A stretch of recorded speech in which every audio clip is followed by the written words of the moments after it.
Hello! J'ai envie de parler un peu plus de langue étrangère, vu que c'est un peu au moins mon quotidien, et au mieux mon outil de travail. J'aimerais en fait, avant de rentrer dans le vif du sujet, donc par exemple avant de parler des accents, notamment de l'accent français, avant de parler de l'allemand en règle générale, parce que j'ai envie et besoin d'en parler, avant de parler de travailler dans une langue étrangère, pourquoi est-ce qu'on dit que les Français ne parlent pas anglais, etc. Je trouve qu'il est important que je raconte un peu mon parcours, parce que et vous allez le voir rapidement, j'ai été pendant très longtemps persuadée que j'étais pas faite pour les langues, qu'il y avait des gens qui étaient faits pour les langues, que ça serait jamais mon cas. Et je sais qu'actuellement, je peux renvoyer l'image totalement inverse, c'est-à-dire que, ça va, tu parles 3 langues, bientôt 4, c'est bon quoi, on peut pas dire que t'es quelqu'un de mauvais en langue, alors que c'est quelque chose, et c'est encore un complexe que j'ai encore maintenant. Et du coup, je pense qu'il est important de planter le décor en fait, avant de rentrer dans des sujets un peu plus précis et peut-être un peu plus développés. Du coup, je vais faire dans cette vidéo un espèce de récapitulatif en fait. Je vais un peu raconter ma vie linguistique pour un peu expliquer qu'est-ce qui a fait que je me suis retrouvée là, ou alors le fait que mes capacités en langue et mes résultats en langue au travers de ma scolarité n'ont absolument pas impacté là où je me trouve actuellement. Donc en fait cette vidéo, elle se veut un peu comme porteur d'espoir et de motivation et peut-être d'inspiration pour toutes les personnes qui sont comme moi et qui pensent que non, elles ne sont pas faites pour les langues étrangères et qu'elles n'arriveront jamais à apprendre une langue et à s'en servir plus tard. Alors, j'ai commencé les langues étrangères très rapidement en primaire. Maintenant, c'est vrai que c'est devenu un peu obligatoire au moins d'apprendre l'anglais, même si c'est les professeurs lambda des écoles qui le font, et non pas des professeurs, enfin en tout cas plus de professeurs spécialisés. Donc j'ai commencé rapidement l'anglais et l'allemand. C'était assez précurseur en vrai, je me souviens que tout le monde ne le faisait pas, et apprendre 2 langues vivantes, en tout cas faire un peu de la sensibilisation à 2 langues vivantes dans une école primaire, c'était assez novateur. De toute évidence, j'ai aussi beaucoup de choses à dire sur mon école primaire puisque c'était une école à éducation Freinet. Et si vous connaissez, ça se rapproche un peu de Montessori et je pense qu'il y aurait moyen aussi de faire une vidéo là-dessus, même plusieurs séries de vidéos d'ailleurs. Enfin bref, c'est pas le sujet. Après, je suis arrivée au collège et j'ai choisi allemand LV1 pour plein de raisons, pas forcément très rationnelles. J'étais jamais allée en Allemagne. Par contre, ma mère est une grande germanophile. Elle adore l'allemand, elle adore la culture allemande, elle adore l'histoire allemande, l'histoire du XXe siècle. Donc forcément, l'Allemagne tient une place assez importante. Mon grand frère avait fait également allemand LV1 au collège.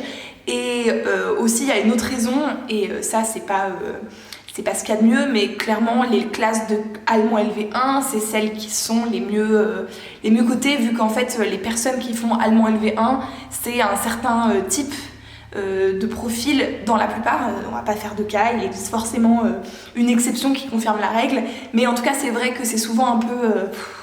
ça fait déjà un premier tri, et les collèges avaient tendance en fait à mettre du coup les bons éléments et les bons profs dans ces classes-là. Donc j'ai fait allemand LV1, en 4e j'ai fait du coup anglais LV2, en 5e j'ai pris latin. Bien sûr que le latin c'est pas la langue qui m'a permis de faire le plus de connexions, mais par contre c'est une langue qui m'a permis de réapprendre le français, vu que le français est vraiment...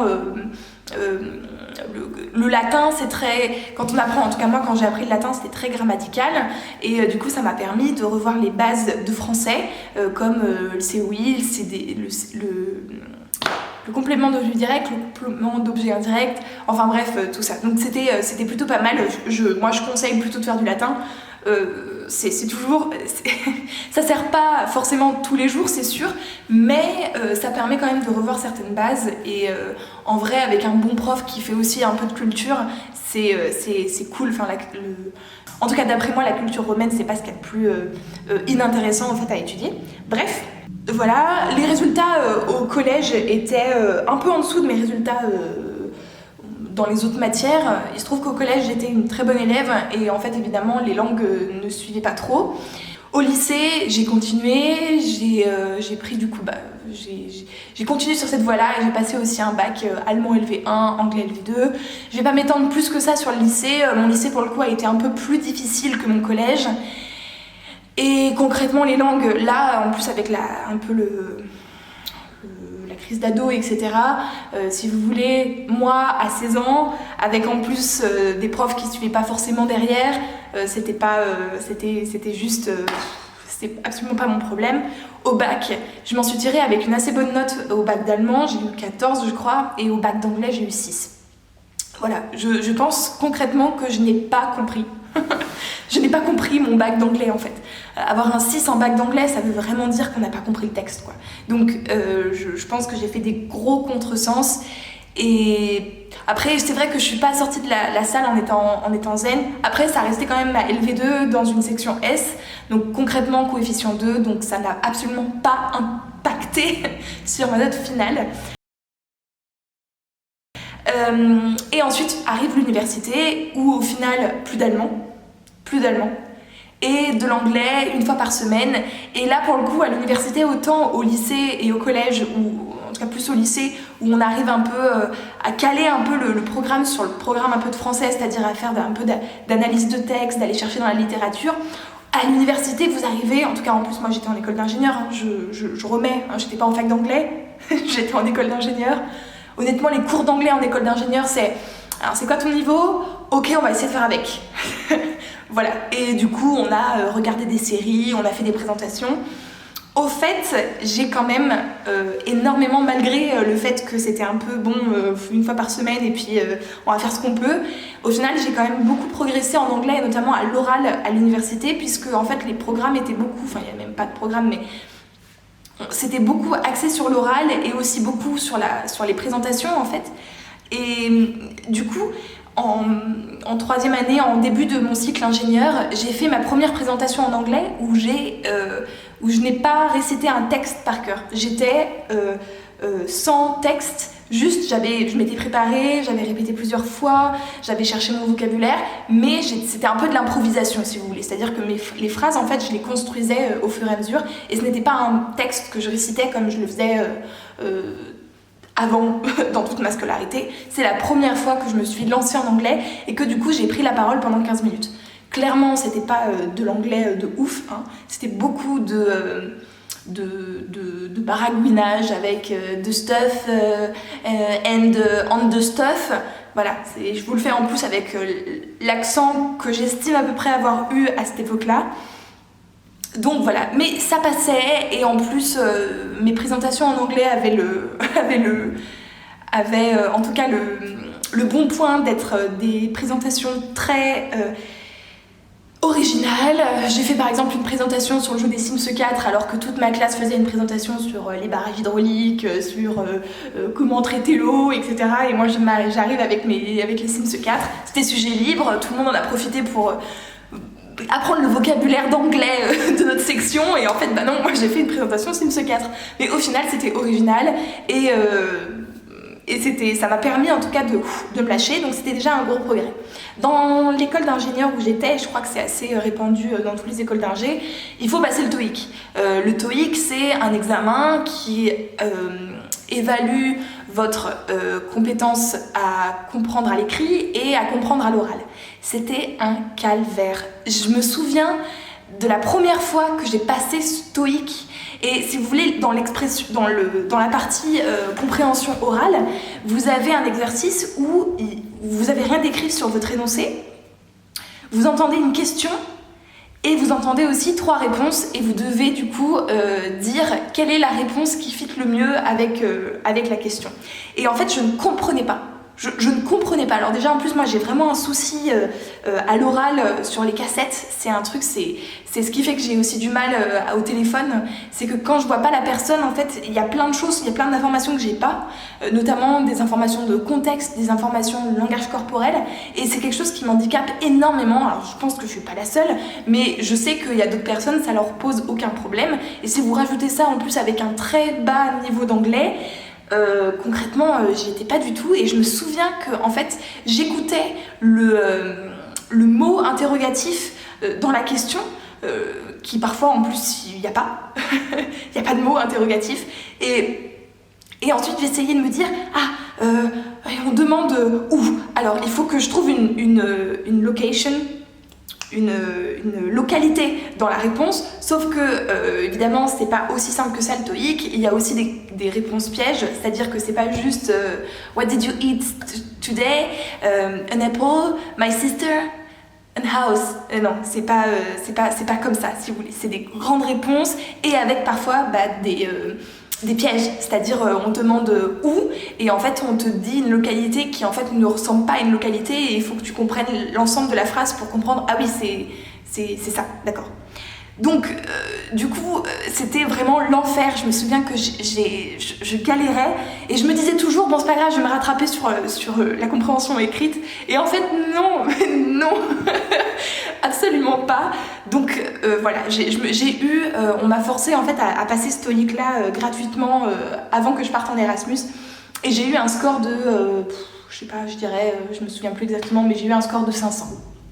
Ce qui est très peu, le TOEIC c'est 990 au maximum il me semble, et là 500 c'était chaud quoi. Quand je comparais par rapport aux autres de ma classe, j'étais juste en mode je suis vraiment nulle. Et en fait je suis partie en Erasmus. Alors j'ai eu de la chance aussi parce que je sais que dans certaines universités, pour les dossiers Erasmus, on demande d'avoir un niveau d'anglais, et moi comme le départ en Erasmus était obligatoire pour ce semestre-là, on m'a pas fait chier sur le niveau de langue. Donc c'est déjà une chose positive. Après, il me semble quand même que le niveau d'anglais, il est demandé, c'est pas genre un TOEIC ou alors un examen. Souvent, c'est votre prof d'anglais qui doit dire c'est ok. Donc concrètement, je pense qu'il y a moyen de s'arranger, etc. J'espère que c'est pas un obstacle, et en fait il ne faut pas que ça soit un obstacle, parce que comme vous allez le voir après, ça m'a complètement sauvé la vie et ça m'a permis vraiment de progresser énormément en langue étrangère. Donc du coup je pars en Erasmus, mon niveau d'anglais est nul, mon niveau d'allemand est nul. Je me souviens que le premier mois j'étais incapable de parler avec qui que ce soit, c'était vraiment juste yes and no. Et voilà, et j'étais pas capable de comprendre non plus. Concrètement, on était parfois sur du ouais. Ceux qui sont nuls en langue et qui sont allés dans un pays étranger savent ce que ça veut dire, ce sourire-là de voilà, vous comprendrez ce que ça veut dire. Et honnêtement, j'ai fait ça pendant les premiers mois de mon arrivée. Mais quand on est, si vous voulez, quand on vous met dans la piscine, vous vous démerdez pour arriver au bord. Et c'est ce que j'ai fait. J'ai beaucoup bossé, mes partiels, je les ai encore plus bossés que d'habitude, puisque je savais quand même qu'il y avait cette histoire de la langue qui m'handicapait à mort. Pour mes examens écrits, et ça aussi c'est une question qui revient assez souvent pour les personnes qui sont en Erasmus et qui n'ont pas un niveau d'anglais, d'une, et là j'espère vous rassurer quand même, d'une, on n'évalue pas votre niveau d'anglais dans les dissertations que vous écrivez, dans les contrôles que vous écrivez, sauf si bien sûr vous êtes en Erasmus dans une fac d'anglais, oui là peut-être que oui, si c'est en plus littéraire un petit peu certainement, mais concrètement dans une filière scientifique, on s'en fout de votre anglais, le tout c'est d'être compris et comprise. Du coup, je prenais un dictionnaire aussi. Franchement, il n'y a aucun prof qui va vous faire chier parce que vous avez un dictionnaire. Au pire, ils vont le feuilleter pour être sûr que vous n'avez pas mis de sèche dedans, mais concrètement, il n'y a personne qui va vous faire chier pour avoir un dictionnaire. Prenez un dictionnaire papier, comme ça vous ne faites pas emmerder du tout. Un petit truc de poche, l'histoire de pas buter sur des mots basiques qui, en fait, si vous ne les comprenez pas, vous n'êtes pas capable de répondre à la question. Donc c'est vraiment dommage. Donc investissez dans un petit dictionnaire de poche. Et puis, dessinez.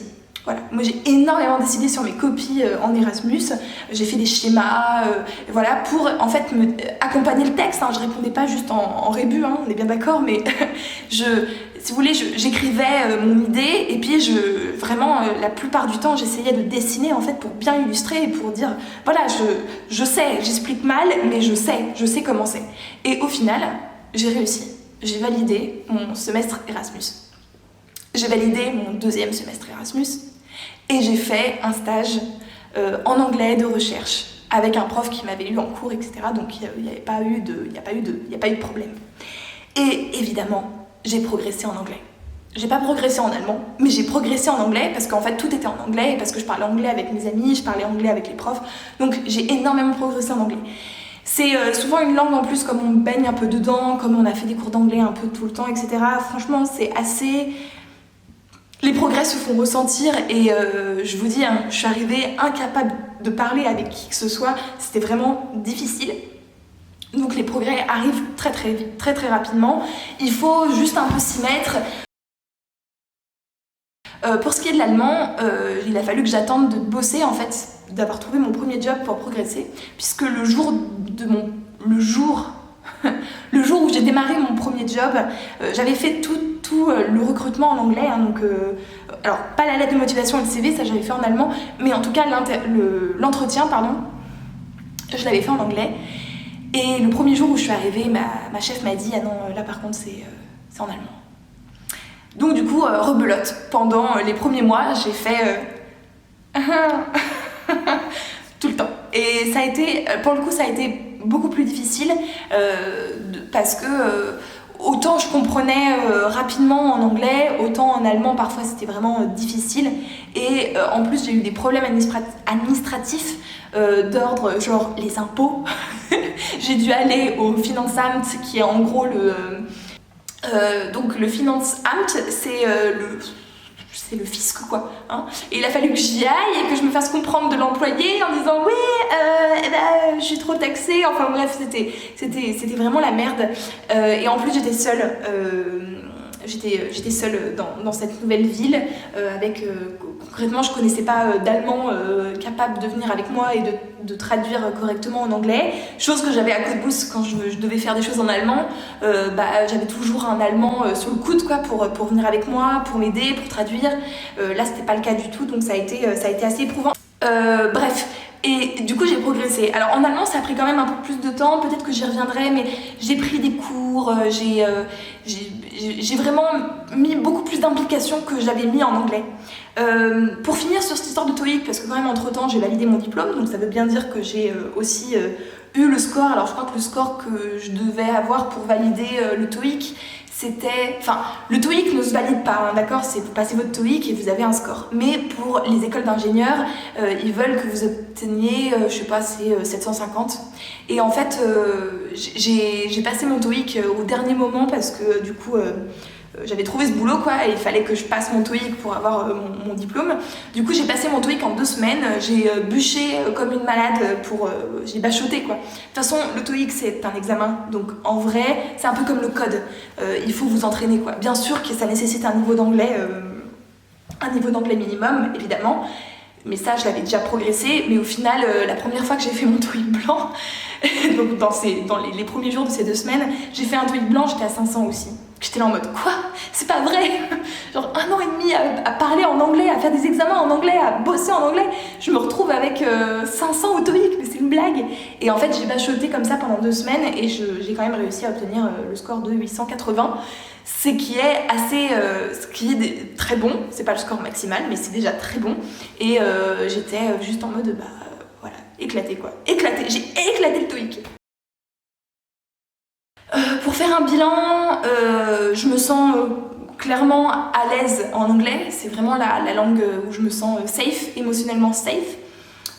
Pour ce qui est de l'allemand, c'est vrai que j'ai tendance à switcher très rapidement en anglais parce que je reste très complexée dans l'allemand, etc. Mais je reviendrai sur une autre vidéo. Et concrètement, ouais, mais si vous voulez, je suis capable de parler allemand, je suis capable de comprendre, je me sens pas complètement out quand il y a des Allemands qui parlent autour de moi. J'ai commencé à apprendre le portugais parce que du coup je vais partir au Brésil. Ça c'est extrêmement facile. Et du coup pour revenir sur cette histoire d'apprentissage et pourquoi moi, comment j'explique en fait le fait que malgré le fait que j'ai eu des mauvais résultats, enfin comment j'explique en fait mes mauvais résultats scolaires malgré le fait que je sois capable d'apprendre des langues et d'en apprendre encore plus et du coup maintenant de vraiment m'intéresser à ça, c'est que ça dépend en fait de la façon dont vous apprenez. Si quelqu'un si quelqu'un apprend à l'oral, enfin avec les oreilles quoi, auditive, voilà, ça se rapproche je pense beaucoup de la mémoire. Et, ou alors visuel, les cours, comment c'est fait en France, ça correspond assez bien parce qu'on fait beaucoup de lecture, on fait beaucoup d'oral, mais pas forcément parlé, donc c'est pas de l'oral active, mais en tout cas, ok, ce mot-là, d'accord. Moi je me rends compte que concrètement, si vous me dites un nouveau mot, je suis incapable de le noter en fait. Il faut vraiment que je l'écrive et que je l'utilise plusieurs fois. Et c'est pour ça du coup que, en fait, c'est juste que l'apprentissage basique des langues étrangères en France, mais je crois que c'est assez répandu de partout, hein, c'est celle-ci, c'est-à-dire une classe pleine avec un professeur, difficile de parler, difficile de rentrer en interaction entre tout le monde, du coup difficile de faire participer tout le monde et difficile du coup de rentrer un peu dans de la didactique. Concrètement, on est plutôt dans le passif que dans l'actif. Or, quand j'ai fait des cours d'allemand, on était 7, 8 et j'ai jamais autant apprécié un cours de langue. En tout cas au début, ça aussi je reviendrai sur les problématiques des cours de langue que je vois maintenant. Mais concrètement, c'était ouf quoi, genre de pouvoir apprendre le mot, le répéter, le mettre dans une phrase juste après, etc. Ça m'a fait énormément progresser et ça m'a énormément débloqué alors que vraiment les cours de langue au lycée, c'était l'angoisse. Je me disais juste, oh non, j'ai allemand aujourd'hui, mon Dieu, quelle horreur. Voilà, donc je vais m'arrêter là pour ce qui est de mon parcours linguistique. J'espère quand même que ça aura donné un peu d'espoir à toutes les personnes qui pensent qu'elles ne sont absolument pas bonnes en langue, qu'elles ne sont absolument pas capables de faire ça. Je confirme ce qui est dit, que plus vous apprenez de langue et plus vous faites de connexions rapidement parce que vous avez l'habitude de converser dans des langues étrangères. Honnêtement, le portugais, bien sûr que c'est très proche du français, donc c'est encore plus facile, mais j'ai tellement l'habitude d'apprendre plein de choses, plein de langues, et de converser en fait, et ça me le fait même quand je vais dans d'autres pays pour décrypter en fait des mots, des phrases. J'ai pris l'habitude de comprendre dans le contexte, j'ai pris l'habitude de lire même des mots que je comprenais pas, avec l'allemand notamment, et du coup ah oui, alors peut-être que ça veut dire ça. Plus en fait vous allez apprendre de langues, que vous allez vous confronter à ces langues, et plus ça sera facile d'en apprendre d'autres et de vous confronter à d'autres langues et d'autres cultures étrangères, même si vous comprenez pas leur langue. En fait, plus vous savez de langues et plus vous avez un gros sac de langues derrière vous qui vous permet de comprendre, et surtout de pas avoir peur aussi de pas comprendre, et juste de vous dire ok, c'est pas grave, je comprends pas, c'est pas un souci quoi. Généralement vous savez quand est-ce que c'est vraiment important et quand est-ce que vous devez comprendre. Genre quand j'étais chez les impôts, je savais que c'était important, donc j'ai fait répéter 5 fois, 6 fois, 7 fois j'ai fait faire des certificats de partout, j'ai fait traduire après, enfin bref. Mais là je savais que c'est important. Honnêtement, une conversation avec quelqu'un, si vous comprenez pas toute la conversation, c'est pas la fin du monde, c'est pas grave. Vous aurez peut-être juste l'air con quand vous allez lui demander où est-ce qu'il habite et qu'il vous l'aura dit en fait que ça fait juste 10 minutes qu'il parle de la région de son enfance et que vous n'avez pas compris. Voilà. Alors, je vous souhaite d'apprendre plein de langues et d'avoir du plaisir à le faire. Je vous souhaite de vous lancer et de ne pas vous freiner par rapport à ça. Juste d'y aller et de vous dire je vais apprendre parce que en fait c'est possible, parce que je mettrai le temps qu'il faudra, mais en fait j'ai envie de le faire, j'ai envie de faire ça, si vous avez envie évidemment. Et je vous souhaite du coup une bonne soirée et je vous dis à la prochaine. Ciao!